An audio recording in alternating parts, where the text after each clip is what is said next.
What's up guys, in this video I am going to show you the hard card trick on quarter windows to create a gap on the seal.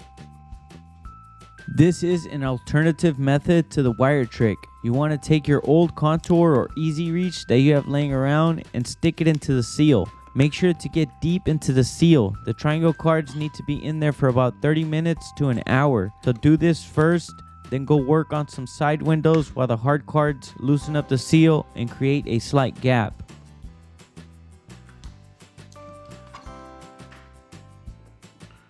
If you do have any questions about this method, make sure to drop a comment below.